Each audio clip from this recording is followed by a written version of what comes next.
Welcome to E39 Source. Ryan Schultz here with the 2006 BMW E60 M5. Today we're going to be doing a rear differential service.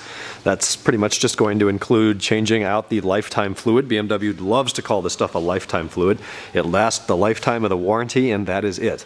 Seeing that all of these cars are best case 9 years old now, it's time to flush it, time to replace it. It's not expensive, it's not terribly difficult, so we're going to be doing that here today. ECS Tuning actually has over 10,000 kits crafted with the parts you need to help make the work you do on your car easier.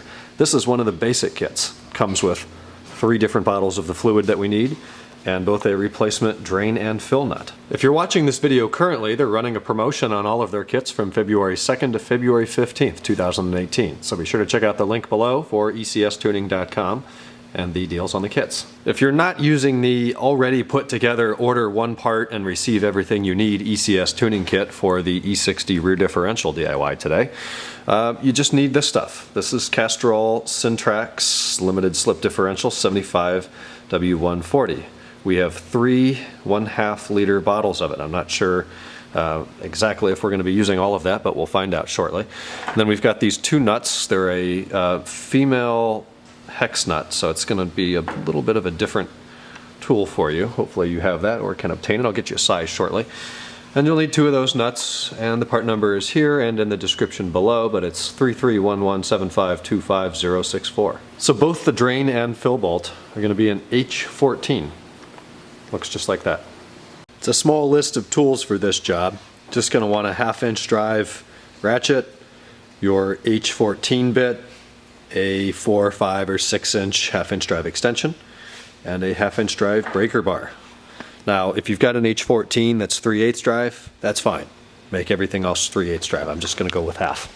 So we've got a lift here today, which helps a lot. If you don't, you need to have the car level. So jacking up the rear axle is not going to be ideal. You need to jack up the rear from the diff fins, put a piece of wood, something in there, jack up the rear, suspend it safely right here on your jack points, and then do the same in the front using your front jack point, which is this black plastic. Be sure to check the description below to see a product link and part number for this part from ECS Tuning that seamlessly fits up inside of your BMW's jack pad adapter to work on a lift, jack stands, or hydraulic jack. With the car completely level, I'm going to come under here on the passenger side. Obviously, this is your differential with the axle sticking out of it. Then we can look at this part of the muffler right here that almost looks like a little built-in resonator. And then we can look up there and see the fill plug. The fill plug is obviously on top, and we're going to want to break that free and remove that one first. Reason being, if you drain all the fluid out, it's going to glug, glug, glug as it drains. But then if you can't get the top one out, if it's seized or if it breaks, now you've got a paperweight of a differential that you have no way to refill. So you don't want that problem. So we're going to break that one free first. Then if we look under that in the shadows right here, that is our drain plug. It's the exact same thing. Hopefully the exhaust doesn't get in the way there. But I'm going to go ahead and take that fill plug out first. So we had a slight issue. Going for the drain plug, I was just trying to get a tool in there. And the exhaust is kind of in the way here. Didn't want to use a U-joint, socket's too long there. So this car's got a muffler delete.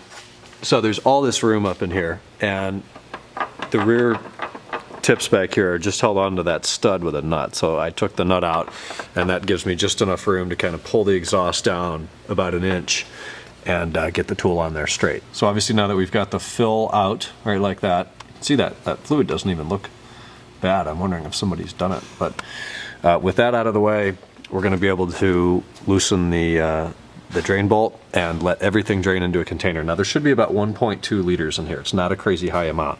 We've got this thing, so we're going to use it. But an oil drain pan would work just as well. The drain bolt is back in. There are no torque specs available anywhere in the world for this for some reason, so I'm going off the numbers that the E39 M5 uses, or thereabouts. 44 foot-pounds. I used my extension. Whenever I use an extension, I round up a pound, so I put that down to 45 pounds. So now we're going to use the fill bolt on top to replace about 1.2 liters of fluid, and you stop putting fluid in once it starts to dribble out. So that is kind of your dipstick as well. Once it starts to leak out of the fill, then it's full, providing that your car is on a level surface. These bottles are quite funky. It's got a little tab on the side, pull the tab, and that pulls off this whole thing. And then you're able to unthread the lid. And the idea here is you can just kind of shove this little spout into the fill hole and squeeze it out that way. I don't think that's going to work very well, but I'll try it and let you know. So the angle for filling the differential that I found works best is actually kind of standing under the right rear corner and getting a look at the fill from in between the exhaust and the differential. And then these bottles that they give you in this kit are absolutely the perfect size for this. And I figured I was going to need to use a fluid transfer pump, but I actually didn't.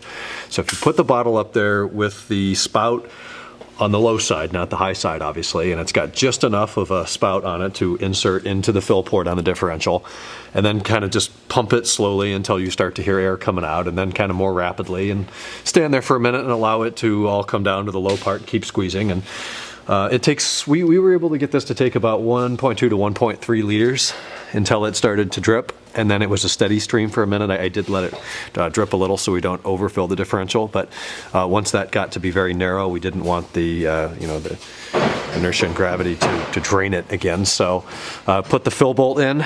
I went down to 44 foot-pounds yet again. I cleaned up any little dribbles on the differential, and we're done. We're good for another 100,000 miles. So that's the E60 M5 rear differential service. And we're back on the ground.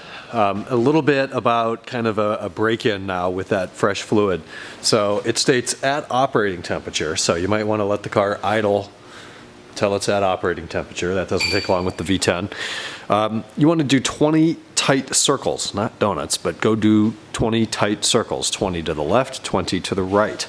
You may hear some noises during that time as the clutches get acclimated and soaked in the new fluid. It also states that there may be some slight noises for up to 600 miles. I doubt that's the case, but if it is, give it 600 miles before you do anything further. And again, a big thanks to ECS Tuning for putting together kits like this that make, this was a basic example, but if you needed a gasket kit for you know, doing a rod bearing job on an S62 or an S85, anything on the E60, F10, E39 M5, not even BMWs, just Porsche, Audi, Mercedes.